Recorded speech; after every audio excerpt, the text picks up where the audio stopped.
Dios me los bendiga, mis hermanos, en este día. Vamos a seguir con el estudio que tenemos de la segunda carta a los Corintios, lo que Pablo les escribiera a los hermanos en Corinto.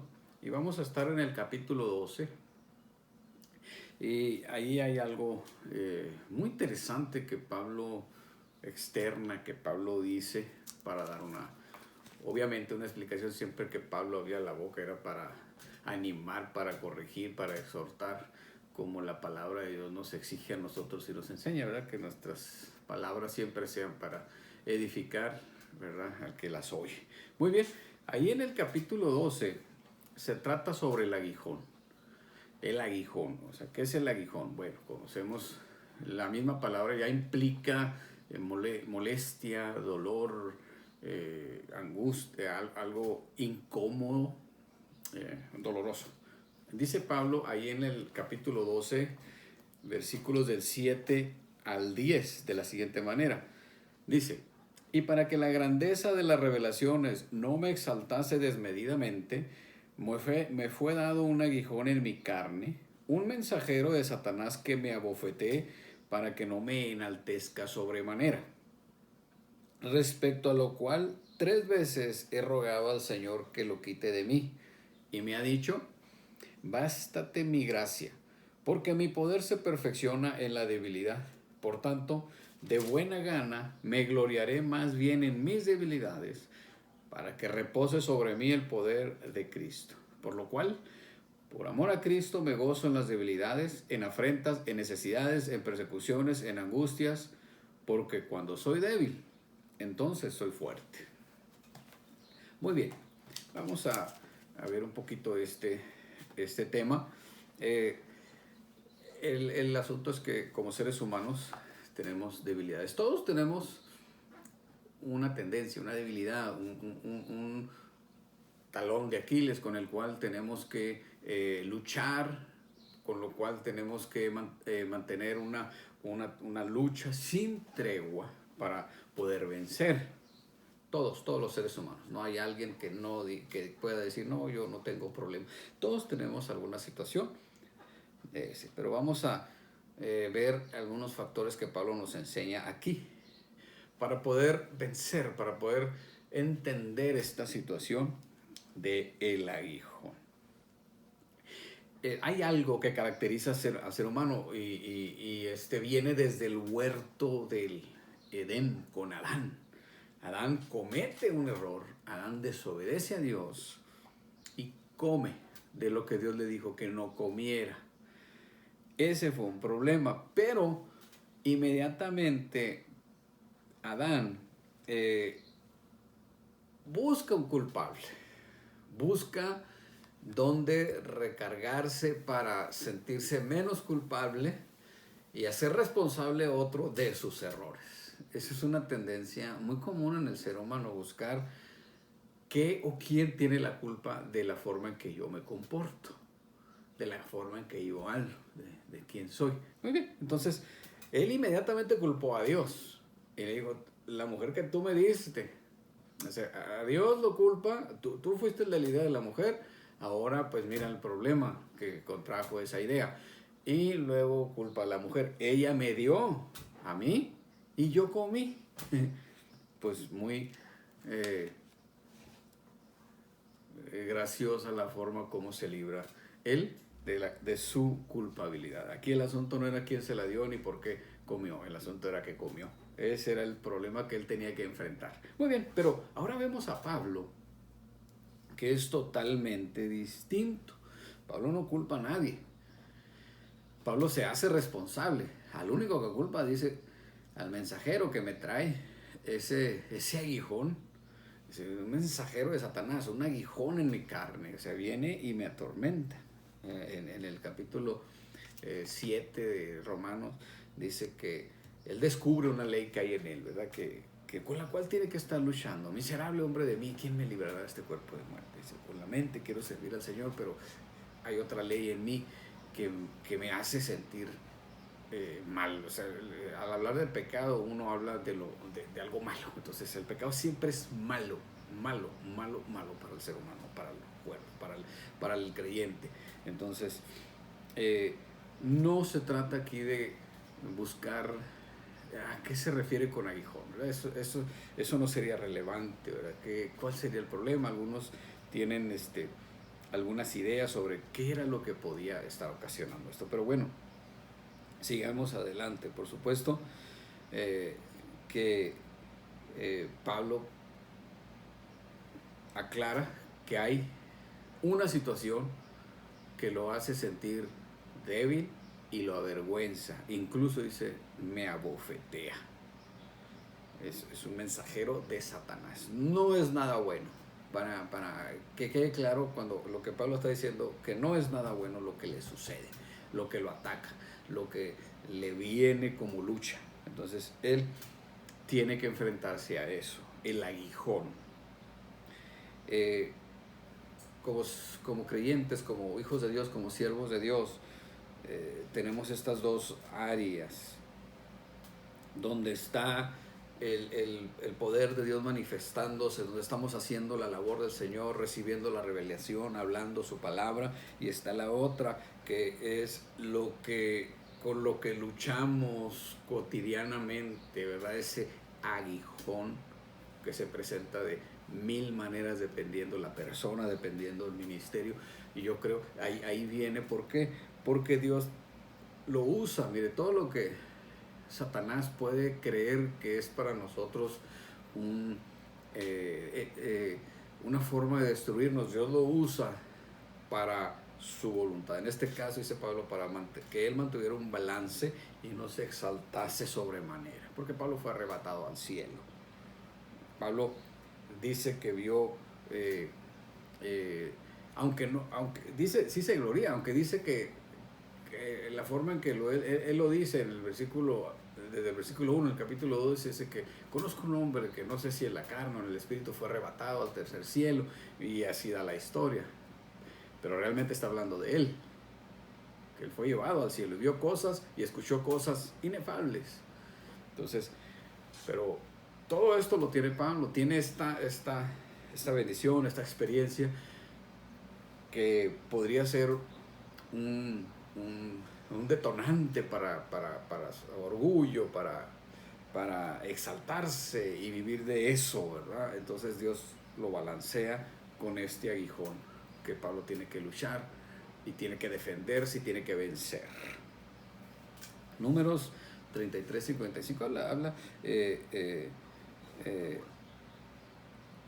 sobre el problema que uno tiene que vencer, luchar. Dice la palabra de Dios en 33-55, dice, y si no echares a los moradores del país de delante de vosotros, sucederá que los que dejares de ellos serán por aguijón en vuestros ojos y por espinas en vuestros costados, y os afligirán sobre la tierra en que vosotros habitaréis. Eclesiastés 12:11 dice, las palabras de los sabios son como aguijones, y como clavos hincados son las de los maestros de las congregaciones dadas por un pastor. Existen razones para que un cristiano se gloríe, ¿verdad? Muchos tenemos esa tendencia, porque somos cristianos, que porque pertenecemos a tal o cual doctrina, a veces eso nos hace sentir más que otros, en otra posición más elevada que otros. Dios nos ha puesto ciertamente en lugares celestiales, nos ha dado una posición diferente, pero eso no es para gloriarnos, eso es para agradecerle a Dios, porque es por gracia bendita, es por misericordia de Él, y eso es para cualquiera, no para ciertas personas, es para el que cree, dice el Señor Jesucristo, para todo aquel que en Él cree. Entonces nosotros no somos diferentes de muchos, lo que nos hace diferentes es que hemos creído en el Señor Jesucristo. Entonces Pablo se gloría, pero habla en tercera persona. El testimonio de Pablo sin duda es poderoso. Es un ejemplo para todos Pablo es un ejemplo para todos los creyentes de todos los siglos, desde el tiempo de Pablo para acá. ningún otro discípulo, ¿verdad? Bueno, algunos discípulos, pero Pablo se cuenta entre esos que recibieron esas revelaciones, ¿verdad? Que Dios les permitió tener esas revelaciones que después plasmaron, escribieron. Entonces Pablo se encuentra entre ellos. Eh, Pablo recibe un favor extraordinario y especial, así como todo creyente que recibe eso de parte de Dios. Eso es un favor de Dios. Dios nos hace esa venia, ese favor, nos da esa bendición. No porque seamos merecedores, es porque Él lo escogió y así lo planeó y así lo hizo. Y hay que agradecer que nosotros estamos en ese plan de Dios, ¿verdad? Si no se tiene cuidado, si no se tiene cuidado del corazón, puede que uno empiece a enorgullecerse. Hay gente que es más orgullo que amor al Señor Jesucristo. O sea, cuando uno demuestra el amor al Señor Jesucristo por lo que Él ha hecho, lo muestra en humildad, en sencillez. Y así se muestra el amor. No en orgullo y señalando a otros, queriéndose más que los otros porque tiene cierta diferencia en lo que es en lo espiritual. El aguijón en sí es lo que implica es dolor, es molestia, ¿verdad? Y el aguijón, pues, la Biblia habla mucho sobre aguijones, sobre el aguijón. Incluso a Pablo le dijo el Señor Jesucristo cuando se le aparece en su trayecto a Damasco, le dice, dura cosa te es dar coces contra el aguijón. O sea, te va a lastimar ese aguijón, es para lastimar, es un instrumento puntiagudo que se utilizaba para guiar a los bueyes ahí en la yunta, ¿verdad? Si no querían obedecer, si no querían andar, se les pullaba, o si querían ellos defenderse y dar cosas, patear los instrumentos, se encontraban con que había un aguijón y los lastimaba, entonces tenían que comportarse. Ese es el asunto, Pablo lo habla así, o sea, es un aguijón que me mantiene bien con los pies en la tierra, siendo humilde, siendo sencillo, reconociendo mi debilidad. Y la hace pública, ¿verdad? Que muchos de nosotros no nos atrevemos a eso. Es un instrumento puntiagudo, ¿verdad? Puede ser, también, por ejemplo, un alacrán tiene un aguijón. Ese es el aguijón, lastima, es con lo que se defiende, es con lo que causa dolor, inyecta su veneno. Eso es. Entonces, dice Pablo, un aguijón en mi carne. Hay algo que le está molestando, que le está lastimando, que le está haciendo sentir muy mal. Incluso ha orado mucho para que esto se le sea quitado, pero el Señor no le contesta la oración. Mire, el Señor contesta las oraciones y lo hemos dicho varias veces. El Señor contesta las oraciones, pero muchas veces no es precisamente como nosotros creemos que debería contestarlas. Pablo creía que la respuesta a su oración era que le fuera quitado ese aguijón. Entonces la respuesta que Dios le da a Pablo no es la que él esperaba. Dios le dijo, no te lo quitaré. La respuesta que te doy es que tú vas a salir adelante por mi gracia. Tú te vas a bastar, a fortalecer en mi gracia. Mi gracia es la que te va a hacer seguir adelante. El aguijón seguirá. Bueno, entonces ahí entendemos que la respuesta que da Dios a las oraciones es la que Él considera mejor, la que Él sabe que es mejor. Entonces, nosotros debemos aprender que tenemos que resistir. O sea, esto es una lucha. Ahí va a estar el aguijón, ahí va a estar el intento, ahí va a estar la pena, ahí va a estar la angustia, pero hay que permanecer firmes y hay que resistir. Ahora el cristiano promedio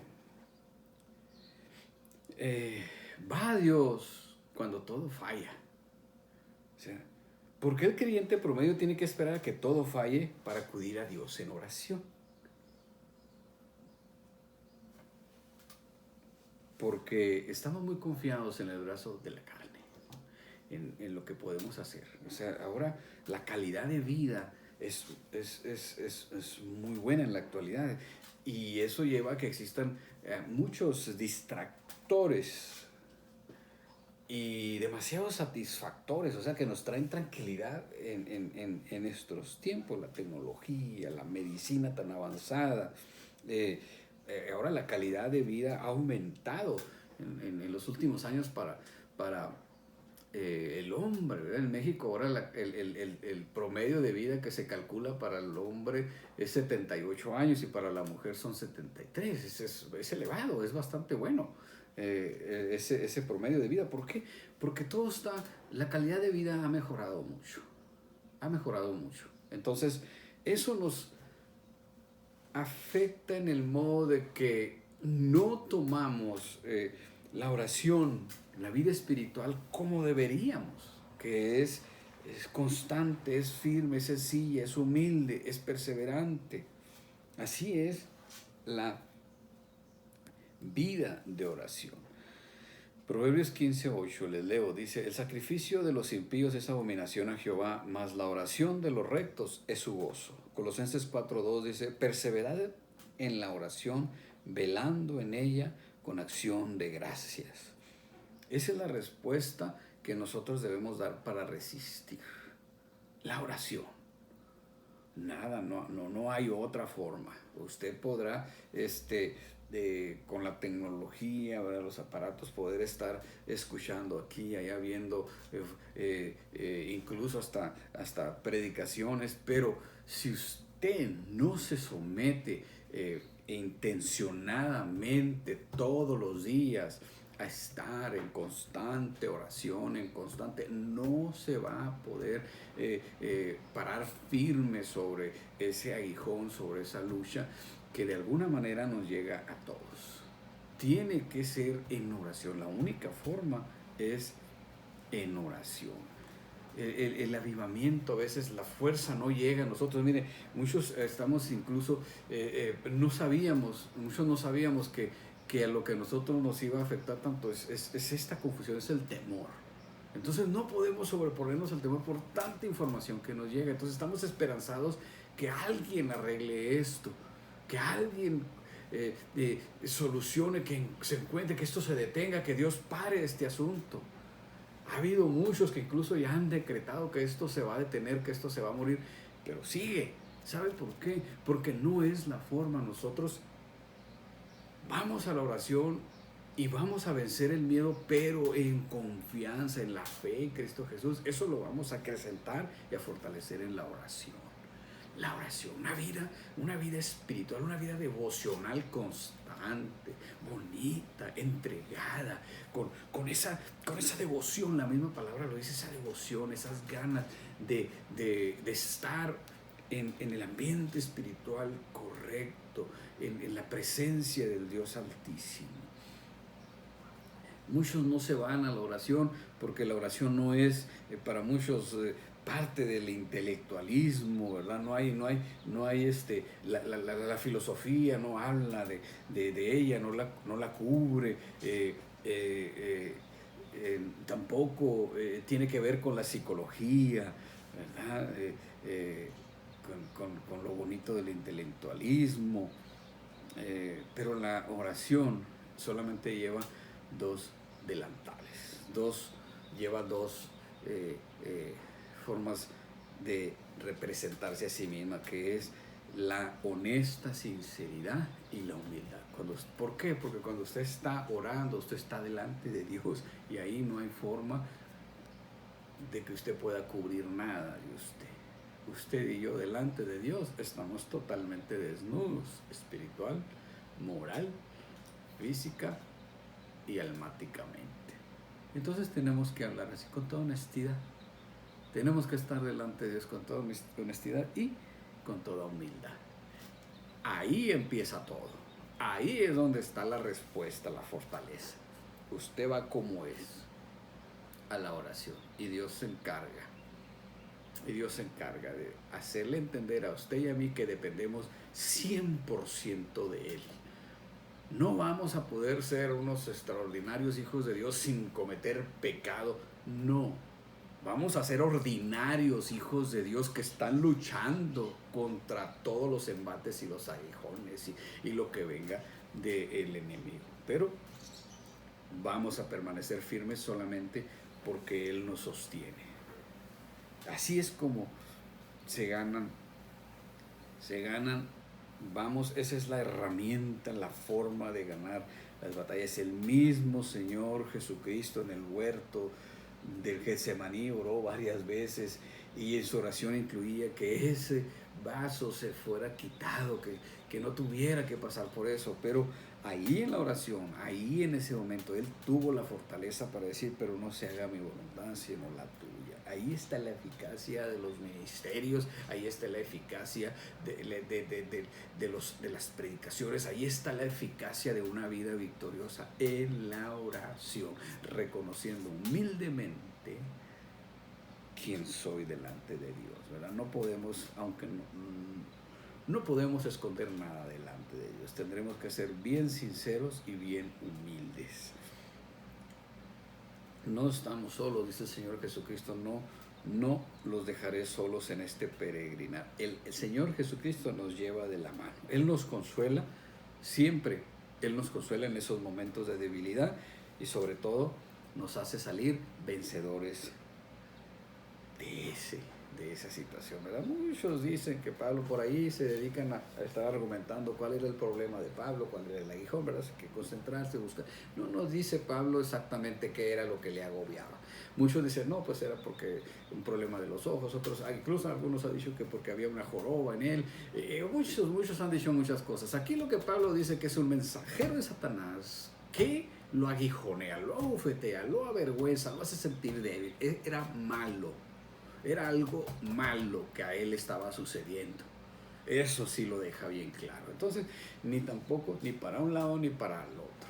Muchos dicen, es que sería pecado o no sería. ¿Quién sabe qué sería? Pero era malo, porque era algo que Pablo sentía que le estorbaba. A Pablo le dolía.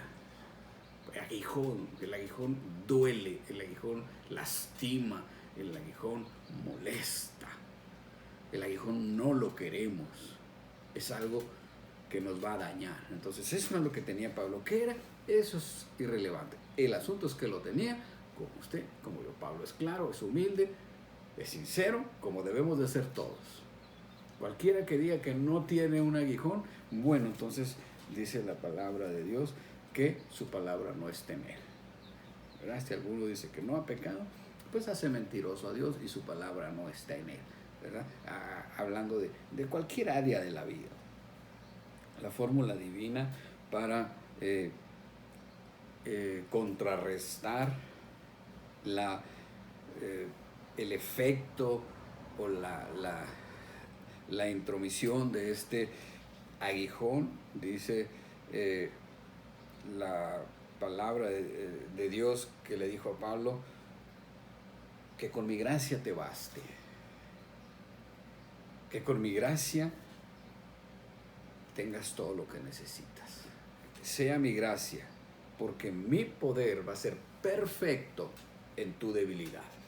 Eso lo dice la Nueva Versión Internacional de la palabra de Génesis 6:8 dice, pero Noé halló gracia delante de los ojos de Jehová. 2 Corintios 4:7 dice, pero tenemos este tesoro en vasos de barro para la excelencia del poder, para que la excelencia del poder sea de Dios y no de nosotros. Eso es bien importante. Uno no es hijo de Dios porque es muy bueno. Uno es bueno porque ahora es hijo de Dios. ¿Sí? Es al revés, es muy diferente. Pensar que yo, porque yo me guardo, yo hago aquí, yo hago allá, mire, si usted piensa así, le va a venir una bofetada de ese aguijón para que usted se ponga sus piececitos en la tierra y diga, yo soy hijo de Dios por obra y gracia únicamente de mi Señor Jesucristo, porque he hallado gracia en sus ojos, porque Él me da de su gracia y ahí me sostengo yo, en ese don gratuito, en ese don que me sustenta. Es una bendición que yo no merezco, que el Señor me la da por su pura benevolencia, por su puro amor. Eso es diferente. Debemos de tener una determinación firme, ¿verdad? Que para descansar en el poder de Cristo, ¿verdad? Y ahí es donde, en el poder de Cristo, donde esas situaciones se diluyen, se desvanecen. Esta fue una lección magnífica del Señor, muy provechosa, no solo para el apóstol Pablo, sino para nosotros también. A veces estamos muy confundidos porque estamos luchando con algo constantemente y pensamos que algo anda mal. Quizás sí algo anda mal, pero lo que nos basta es la gracia de Dios. La única forma para salir adelante es saber que Él nos sostiene con su gracia, Él nos cubre con su gracia, y hay que vencer en el nombre del Señor Jesucristo, hay que salir adelante. Es un gran consuelo saber que la gracia poderosa del Señor puede contrarrestar todas nuestras debilidades físicas. Eso es lo que hace. La gracia no solapa al pecado, la gracia no se hace de la vista gorda hacia la maldad, la gracia nos da el poder para superarlo. Esa es la diferencia. Así se debe entender la gracia bendita que el Señor nos otorga, nos da, ¿verdad? No debemos de dejarnos llevar por la oratoria y la apariencia exterior del predicador, sino por la eficacia de la palabra de Dios mediante el poder del Espíritu Santo que está ocasionando la palabra. Ese es el punto. Así se ve al predicador, no por lo elocuente ni por su apariencia exterior, sino por el poder que tiene la palabra de Dios mediante su Espíritu. Muy bien, el propósito final es cumplir con la doble expectativa divina. Primero, ser discípulos, y segundo, mantenernos totalmente dependientes de Él. Esa es la doble cuchillada de la lección. Hermanos, esta es la lección que tenemos para el día de hoy. Aquí terminamos con la lección. Dice la palabra de Dios: así pues, muy a gusto me gloriaré todavía en mis debilidades, a fin de que resida en mí el poder de Cristo, porque cuando soy débil, entonces soy fuerte, ¿verdad? Porque se refiere, ya no estoy luchando con mi elocuencia, con mi fuerza, sino dejo que Dios obre en mí. Permito que Dios obre en mí. Muy bien, hermanos, les dejo esta lección para el día de ahora y les quiero dejar la tarea. Recuerde, mi hermano, tenemos que aprender, tenemos que ser muy constantes en la lectura. Lea mucho para que usted no tenga que ser guiado por lo que otros dicen. Claro que hay que escuchar a otros, ¿verdad? Pero si no lee, usted va a estar condenado a creer lo que le digan. Muy bien. Lunes, usted leerá Job capítulo 3 y 4. Y también Hechos capítulo 7, versículos del 44 al 60. Y el martes usted leerá Job capítulo 5, capítulo 6 y capítulo 7. Y Hechos 8 del 1 al 25. Y el miércoles usted leerá Job capítulo 8, capítulo 9 y capítulo 10. Y también leerá Hechos 8 del 26 al 40. Y el jueves usted leerá Job capítulo 11, capítulo 12 y capítulo 13. Y Hechos capítulo 9 del 1 hasta el 21. El viernes usted leerá Job capítulo 14, capítulo 15 y capítulo 16. Y Hechos capítulo 9, versículos desde el 22 hasta el 43. Y el sábado usted leerá Job capítulo 17 y capítulo 18. Y también Hechos capítulo 10 del 1 al 23. Y el domingo usted leerá Job capítulo 19 y Hechos capítulo 10 del 24 al 48. Dios me los bendiga, mis hermanos. Nos vemos pronto.